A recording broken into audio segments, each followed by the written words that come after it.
అందరికీ నమస్కారం. ఈ మధ్య ఈశ్వరుడి మీద చాలా ధూర్త పాండిత్యాలు ఎక్కువైపోతున్నాయి. చాలా గొప్ప గొప్ప ప్రవచనకర్తలు కూడా ఇష్టం వచ్చినట్టు నోరు పారేసుకుంటున్నారు.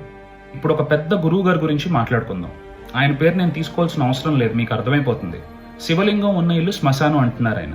శివలింగం ఉన్న ఇల్లు శ్మశానం కాదు, ఈ అపోహ పోవాలి. మీరు తరతరాల నాటికెళ్తే ఏ ఇంట్లోనూ శివలింగం లేకుండా ఉండేది కాదు. శివ అంటే మంగళకరుడు, శివ అంటే క్షేమంకరుడు, శివ అంటే మంగళం. మంచి తప్ప చెడు చేయనివాడు ఎవడైతే ఉన్నాడో ఈ ప్రపంచంలో, ఈ లోకంలో, అదే శివుడు. శివలింగం చల్లగా ఉంటే బ్రహ్మాండం చల్లగా ఉంటుంది.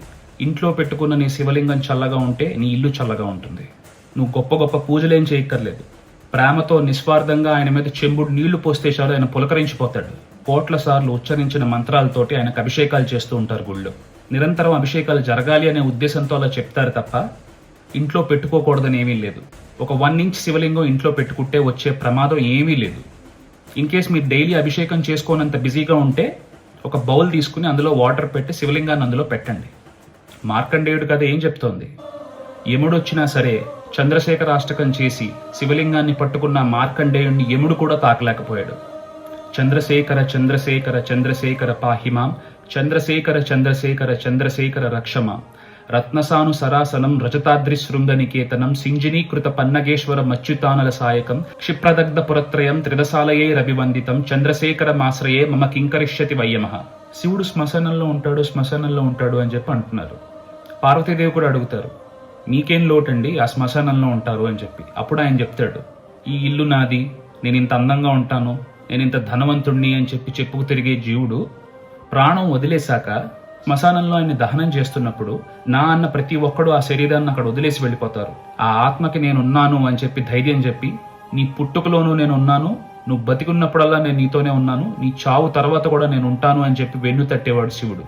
హీఈస్ ద డిస్ట్రాయర్ ఆఫ్ అజ్ఞాన. నీ అజ్ఞానాన్ని నాశనం చేసి నీకు జ్ఞానం కల్పించే దక్షిణామూర్తి. గురవే సర్వలోకానాం బిషజే భవరోగిణాం నిదయే సర్వ విద్యానాం దక్షిణామూర్తయే నమః.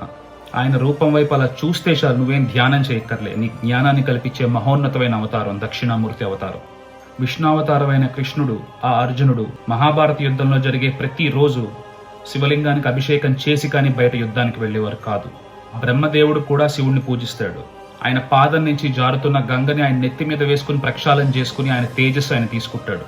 దేవతలు రాక్షసులు క్షీరసాగర మదనం చేస్తున్నప్పుడు కాలకోట విషం బయటకు వచ్చింది. ఆ విషం బయటకు వస్తే అన్ని లోకాలు సమస్త నాశనం అయిపోతుందని చెప్పి విష్ణుదేవుడు, బ్రహ్మదేవుడు, దేవతలు, రాక్షసులు సమస్తం ప్రతి ఒక్కళ్ళు నన్ను కాపాడు దేవుడా అని చెప్పి శివుడి దగ్గరికి వెళ్తే నేనున్నానని చెప్పి వీళ్ళందరూ నా పిల్లలు అని చెప్పి భావించి ఆ విషాన్ని ఆయన పుచ్చుకుని నీలకంఠుడయ్యాడు. వాగర్ధావివ సంపృక్తో వాగర్ధ ప్రతిపత్తయే జగతః పితరౌ వందే పార్వతీ పరమేశ్వరౌ. నువ్వు పీల్చడానికి గాలి, నువ్వు తినడానికి తిండి, నువ్వు తాగడానికి నీరు, నువ్వు నడవడానికి నేల, ఇలాంటి పంచభూతాలన్నింటినీ ఆయన అధీనంలో పెట్టుకుని నీకు అనుకూలంగా మార్చి నువ్వు బ్రతికేలా చేసేవాడు శివుడు. ఆ విష్ణుమూర్తికి సుదర్శన చక్రం ఇచ్చింది, లక్ష్మీదేవికి ధనం ఇచ్చింది, ఆ సరస్వతీదేవికి చదువునిచ్చింది, ఆ కుబేరుడికి ధనాన్ని ఇచ్చింది, పరశురాముడికి పరశువునిచ్చి ఆయన ఆవేశాన్నిచ్చి ధర్మం నిలబడేలా చేసింది శివుడే. అన్ని విద్యలకి ఆద్యం ఆ శివుడు. అలాంటి శివుడుండే ఆ శివాలయానికి వెళ్ళినప్పుడు అక్కడ ఇచ్చిన ప్రసాదాన్ని ఇంటికి తీసుకెళ్లకూడదు అనే ధూర్త పాండిత్యాన్ని కూడా ప్రచారం చేస్తున్నారు. తీసుకెళ్లే విధానం ఒకటి ఉంది. ప్రతి శివాలయం వెనకాతల చండీశ్వరుడు ఉంటాడు. ఆ చండీశ్వరుడు చూపించి మీరు ప్రసాదం తీసుకెళ్లి స్వీకరించాలి. ఇలాంటి మిత్స్ అన్ని బ్రేక్ చేయాలనే ఇలాంటి వీడియో చేస్తున్నాను. సర్వే జనా సుఖినో భవంతు, సమస్త లోకాన్ సుఖినో భవంతు. ఓం నమః శివాయ, ఓం నమో నారాయణాయ, శ్రీమాత్రే నమః.